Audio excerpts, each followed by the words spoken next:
ലോകം മുഴുവൻ ഇന്ന് അമേരിക്കയിലേക്ക് കണ്ണും നട്ടിരിക്കുന്നത് ആകാംക്ഷയോടുകൂടിയാണ്, അതേസമയം ആശങ്കകളോടുകൂടിയാണ്.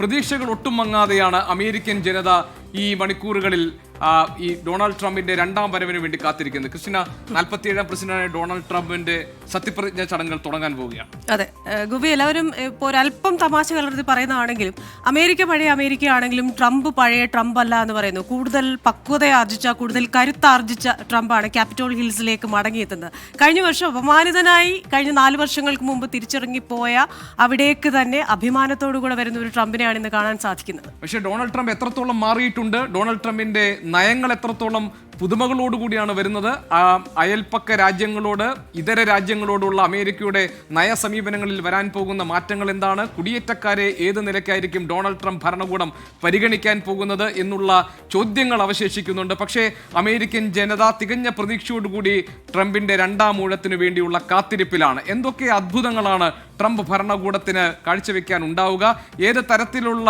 ഇടപെടലുകളായിരിക്കും ട്രംപ് ഭരണകൂടം നടത്താൻ പോകുന്നത്, നയങ്ങളിൽ എന്ത് പൊളിച്ചെഴുത്താണ് അമേരിക്കൻ ജനതയ്ക്ക് മുന്നിൽ ട്രംപ് അവതരിപ്പിക്കാൻ പോകുന്നത് എന്നൊക്കെയുള്ള ചോദ്യങ്ങൾക്ക് ഈ വരുന്ന ട്രംപ് ഭരണകൂടത്തിന്റെ ഭരണ രീതികൾ മറുപടി നൽകും. അതുപോലെ തന്നെ ലോക സമാധാനത്തിന്റെ ഒരു മെസ്സയ്യ ഓഫ് വേൾഡ് പീസ് എന്ന നിലയിൽ കൂടെ ട്രംപ് തന്നെ അവതരിപ്പിച്ചിരിക്കുകയാണ്.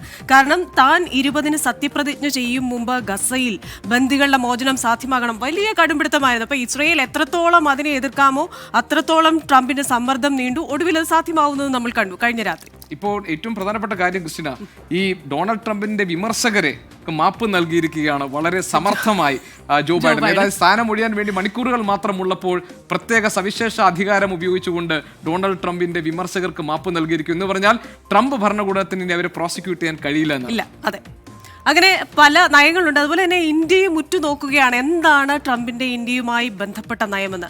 ഇവിടെ ശ്രദ്ധേയമായ ഒരു കാര്യം, പ്രധാനമന്ത്രി നരേന്ദ്രമോദിയെ നേരിട്ട് ട്രംപ് ക്ഷണിച്ചിട്ടില്ല. എപ്പോഴും മൈ ഫ്രണ്ട് എന്ന് പറഞ്ഞ് അഭിസംബോധന ചെയ്ത 2 പേർക്കിടയിൽ എന്തെങ്കിലും വിള്ളലുണ്ടോ എന്ന ഒരു ചോദ്യവും നിലനിൽക്കുന്നു.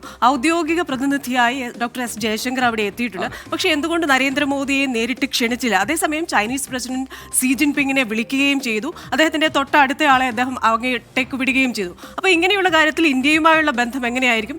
എന്നാൽ ചൈനയുമായുള്ള ട്രംപിന്റെ ശത്രുത ഇന്ത്യക്ക് അനുകൂലമാകും എന്ന് വിലയിരുത്തുന്നവരുമുണ്ട്. ഡൊണാൾഡ് ട്രംപിന്റെ ഉറ്റ മിത്രം എന്ന നിലയിൽ തന്നെയാണ് നരേന്ദ്രമോദി പരിഗണിക്കപ്പെടാൻ സാധ്യതയുള്ളത്. ഏതായാലും ക്രിസ്റ്റിന പറഞ്ഞ പോലെ തന്നെ സാധാരണ നിലയിൽ അമേരിക്കൻ പ്രസിഡന്റ് സത്യപ്രതിജ്ഞാ ചടങ്ങിൽ വിദേശ അല്ലെങ്കിൽ ഇതര രാജ്യങ്ങളിൽ നിന്നുള്ള രാഷ്ട്രതലവന്മാർ പങ്കെടുക്കുന്ന ഒരു പതിവില്ല. അതിൽ നിന്ന് വിപരീതമായി ഇത്തവണ വലിയ ഒരു പ്രാതിനിധ്യം ആ കാര്യങ്ങളിലുണ്ട്. ഇന്ത്യയെ പ്രതിനിധീകരിച്ച് ആ ചടങ്ങിൽ പങ്കെടുക്കാൻ എത്തുന്ന വിദേശകാര്യമന്ത്രി എസ് ജയശങ്കറാണ്. അതോടൊപ്പം തന്നെ വലിയ ബിസിനസ് ടൈക്കൂൺസ് ഇത്തവണ ഈ സത്യപ്രതിജ്ഞാ ചടങ്ങിൽ അവരുടെ സാന്നിധ്യം കൊണ്ട് ശ്രദ്ധേയമാകുന്നു എന്നുള്ളതാണ്. അതെ, അവിടെ നിരോധിച്ച ടിക്ടോക്കിന്റെ CEO അടക്കം അവിടെ എത്തിയിട്ടുണ്ട്. അതെ, എത്തിയിട്ടുമുണ്ട്, അദ്ദേഹം എത്തിയിട്ടുണ്ട്. ഒപ്പം തന്നെ മൈക്ക് പെൻസ്, കഴിഞ്ഞ നമ്മുടെ വൈസ് പ്രസിഡന്റ്, ഇപ്പോൾ നമ്മൾ ഈ കാണുന്നത് തത്സമയ ദൃശ്യങ്ങളാണ്.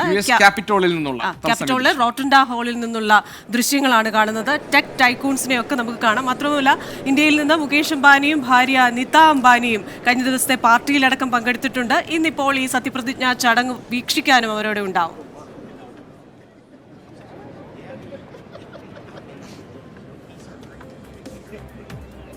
അല്പസമയത്തിനകം അമേരിക്കയുടെ 47ാം പ്രസിഡന്റായ ഡൊണാൾഡ് ട്രംപ് സത്യപ്രതിജ്ഞ ചെയ്യാൻ പോകുന്നു. അമേരിക്കൻ ജനതയുടെ മാത്രമല്ല ലോകത്തിന്റെ മുഴുവൻ ശ്രദ്ധയും ഇപ്പോൾ ചടങ്ങ് നടക്കുന്ന വാഷിംഗ്ടണിലെ US ക്യാപിറ്റോളിലേക്കാണ്.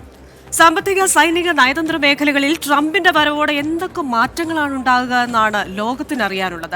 റഷ്യ യുക്രൈൻ യുദ്ധം, അമേരിക്കയിലേക്കുള്ള കുടിയേറ്റം, ഗസയിൽ ശാശ്വത പരിഹാരം, കാലാവസ്ഥാ പ്രതിസന്ധി തുടങ്ങിയ നിരവധി സംഘർഷങ്ങളിലും നയതന്ത്ര വിഷയങ്ങളിലും ട്രംപിന്റെ തീരുമാനങ്ങൾ ഏറെ നിർണായകമാകും. ഈ മണിക്കൂറുകളിൽ നമ്മളും അത് തന്നെയാണ് വിശദമായി പരിശോധിക്കാൻ പോകുന്നത്. ട്രംപിന്റെ രണ്ടാം വരവിൽ ലോകം ഇനി എന്തൊക്കെ പ്രതീക്ഷിക്കണം?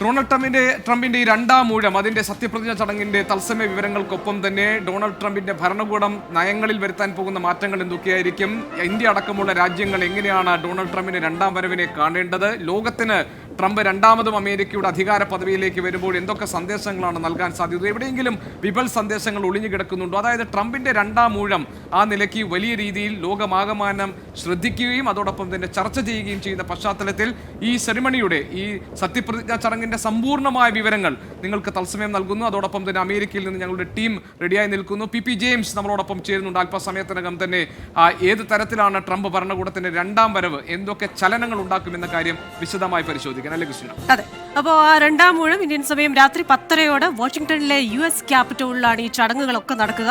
കടുത്ത ശൈത്യ കാലാവസ്ഥ പ്രവചിച്ചിരിക്കുന്നതിനാൽ ക്യാപിറ്റോളിലെ റോട്ടൻഡ ഹാളിലാകും സത്യപ്രതിജ്ഞ നടക്കുക. അതിനു മുമ്പ് റൊണാൾഡ് റീഗന്റെ സത്യപ്രതിജ്ഞയാണ് അവിടെ നടന്നത്. അതെ, ഇതിനു മുൻപ് നടന്നത് എത്ര വർഷങ്ങൾക്ക് മുൻപ്? 1985 ആണെന്നാണ് എന്റെ ഓർമ്മ. ശരി.